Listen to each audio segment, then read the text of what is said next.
Alright guys, welcome to the video. My name is Matt. I was one of the contestants that is lucky enough to win a free horse on No Stable, No Funds contest thanks to Eric Wong as well. I'm super excited. I'm going to lose the mask because it's starting to be a bit sticky. But today I'm just going to run you through how I've started as a horse whisperer in Z. Just a bit of background on me. I am completely new to cryptocurrency, completely new to Z racing, have never bought Bitcoin, never bought Ethereum, nothing like that. This whole concept was completely new to me, heard about it on the Hamish and Andy podcast and was pretty keen to find out more about it. And then was really lucky to become a horse whisperer with No Stable, No Fun. They gifted me a horse, which was amazing. So grateful to them and to also the other contestants, the two other contestants that allowed me to be a part of this. And yeah, so I've been exploring with my virtual horse, and I've learned a little bit about the game, and I guess I want to share that journey with you guys. I'm starting right from scratch, and I hope that you guys find it interesting to come along on the journey with me. So the first thing that I'm going to go through, I got this horse, named it That's a Paddling. It is a Z11 legendary horse, so it was bred with a Z5 and a Z6 Genesis. Both of them were relatively unraced, but they were slightly better odds at the sprinting end of the distances. They were both Finnies. And so I have here, That's a Paddling, being a colt in Cadet Blue. Now, as you can see on the screen there, I have got quite a few races under my belt. So I probably got this horse about 2 weeks ago, and I originally was planning on kind of filming and sharing races as I went along, but I got so into the game that I was just really keen to keep racing it and keep trying to find out what was good for my horse and what I might be able to do with it. So was super excited to get this horse, having not known a lot about the horses and the genetics and the game. Z11 being like a pretty decent level horse, legendary being Genesis crossed with Genesis. I was super excited. I've just been reading up heaps of articles and heaps of different websites and watching different videos, trying to get my head around it all. So hopefully this helps you kind of understand where I went from start to now. So 69 races in, pretty depressing, only one victory, but it's actually a really interesting story. So I guess the first learning curve that I had was inserting money, buying cryptocurrency and inserting money. So I actually bought it through an app called Binance and then transferred it across to Ethereum in my MetaMask wallet, and then deposited in as the wrapped Ethereum, the WETH balance. Yeah, so just that in itself was a journey for me. I'd never done that before, and so as I'm going along, I'm like Googling things and trying to find out, and we've got a Discord group with the Horse Whisperers and Eric Wong, and those guys have just been awesome to go talk to about stuff. So because we're all kind of on the same journey all together, I've found them just unbelievably helpful, and it's been really cool to learn that stuff with them. So got my money, and I put about $300 in, and I started racing this horse. And so if we go to racing and we check out some of the results, close that down. So I'm going to just zoom back. Let's see how far back we can go. So obviously you run the Griffin race first, which I did, and I came, I think second or third, second in that. Actually, I might show you guys these two websites that everyone knows about, but for beginners, really, really useful. So Hawku.com and KnowYourHorses.com have been super helpful for me working out what my horse is going to do. So if I go back and have a look at the results here, they're probably set out a little bit more clearly. So in my Griffin race, finished second, was super excited, really good odds of 9.1, 16.6 in the second, and even 14.9 in my fourth race. So I was feeling pretty good in a second there as well. Feeling pretty good, thinking the horse is going to be all right. that's in class 5, of course. After your Griffin race, you're placed into a class. And then, yeah, started racing and just was finding that I was getting lots of 4ths and 5ths and 6ths. Not really many wins for a long time. So what happened eventually, because I finished in the top a few times and didn't get any 9th, 10th, 11th or 12th finishes, my ranking kept going up. So as you can see here, went up into a class 4 ranking, and same sort of story, just 7th, 5th, 3rds. There was a 10th there, which was good. Really took me a long time to get to this one, the win that I was really excited about, and from pretty decent odds. So, and that was in class 4 as well, and kept racing, and eventually with one win, I ended up, so as you can see, sorry as well, my odds have just kind of ballooned out a little bit, given that it started at 9.1, 16 and 14, kind of everything high teens or low 20s generally. So odds ballooned right out.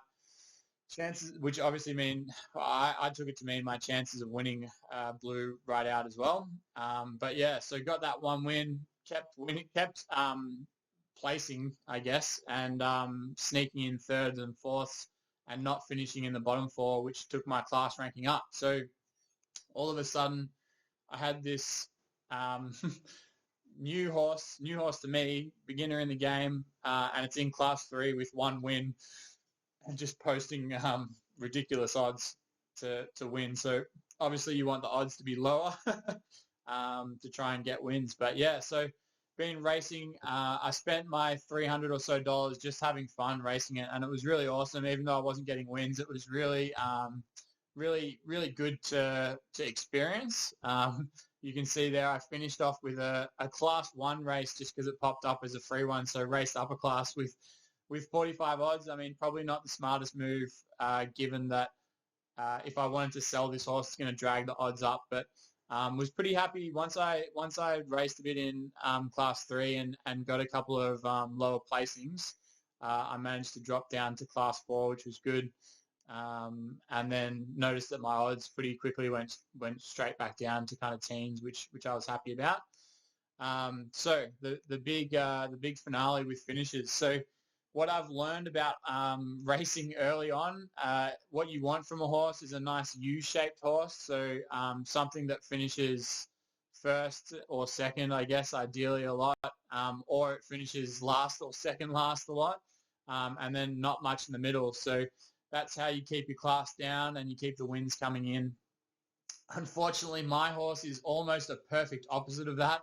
It's what racers would call an A-shaped horse, about as A-shaped as it gets. If I can steal a few more 9th wins, it'll be almost a perfect A-shape. Yeah, so I guess that changed my mindset from wanting to race this horse a lot and trying to make money from this horse. I probably should have said at the start, but my goal basically was to enjoy racing and learn about the game, but also my goal is really been to try and make money from this horse. I don't have a whole heap of money to put into this game, so I was really lucky to get this horse for free. And I was hoping that it would be a good racer and that I could get a little bit of profit from it, maybe sell it and buy a different horse, or explore that kind of path. But so now, being that it's pretty well raced, reasonably well raced with 69 races, and it's got that A-shaped finish, my assumption is that it's going to have less value on OpenSea on the second-hand market. So I'm probably going to look to stop racing this guy because it's just burning through money now. And I'm probably going to look to breed him, see if I can save up for the next drop. And I might try and drop a few thousand into a Genesis horse. And then a female horse, and then breed that female horse with this guy, or maybe with some studs, or not sure. But definitely not going to be making too much profit with this guy. As you can see, the odds, I've only run one 2600 race, but the odds generally pretty high, low 20s, except for the 2400, which I think I've only had 2 or 3 races in as well. But yeah, average odds quite high, win rate quite low. Expected win rate even lower. So yeah, he's definitely not going to make me a crazy amount of money. You can see from the financial stats that his lifetime profit is pretty average. Yeah, so For me, massive learning experience.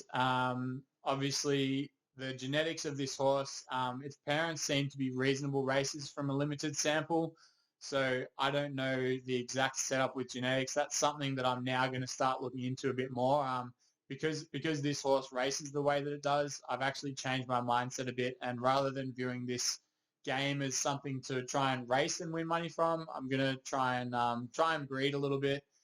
Maybe see if I can sell some of the offspring. Maybe see if I can breed a good racer to kind of enjoy winning some races. Having 69 races and 1 victory is not a great feeling. Yeah, so this website's been really helpful for me. I find it just sets things out really easily, but also Know Your Horses has been great as well. So if you search your horse up on Know Your Horses, you can see its parents. So Brunswick Royal and Chances are my horse's parents, a Z5 and a Z6. That is from No Stable, No Fun. And you can see, even though they've both got pretty limited number of races, their average odds seem to be okay. Maybe the Griffin is a bit of a lower odds race because it's all starting out. But yeah, I felt like he might be a good racer. Both of these horses have better odds from the slightly shorter distances. So as you can see, there's probably more. If we went through and counted how many race types I'd been, I've done more 1400s than anything else. Yeah, this website's really great, and what I mostly used it for was kind of the speed analysis. So this will take a second to load up, but these density charts shows me how many races I've run, and also shows me the really clear stats in terms of time. So this has been really, really useful. As you will see, my horse is fairly average kind of across the board. Maybe slightly better off at the 1400, but and that was kind of why I raced a lot sort of shorter distances as well, is that early on these speed analysis charts were slightly more forward. But as you can see, yeah, pretty decent sample size now, I think 69 races. And yeah, not much interest in terms of speed. So these two websites for beginners are the ones that I'd be sticking to as much as possible. And I just took in as much video and blog and website content as I could, just trying to get my head around it all. Yeah, so my next kind of post and video will be exploring some more options with breeding. My goal is going to be to keep trying to make money from it, and to kind of walk you guys through some of the stuff that I've experienced. So probably aiming at beginners that are starting out in Z-Run. I'm not going to pretend to be an expert. There's so many more experienced and more knowledgeable people in terms of the game. But I hope that video helps some of the beginners, and I hope you are interested in following That's a Paddling and my journey. So I should have said as well, my stable is Tis a Fine Barn. I'm a bit of a Simpsons fan, or always been a Simpsons fan, but a bit keen on it at the moment. So Tis a Fine Barn. You can follow me on Z_Matt at Twitter. And yeah, hopefully I can post some content. If there's anything you guys want to see that you think would help, or any questions that you have, I'd love to hear it. But otherwise, stick with me, and hopefully I produce some content that you guys are keen to get involved with. All right, thanks guys. See you later.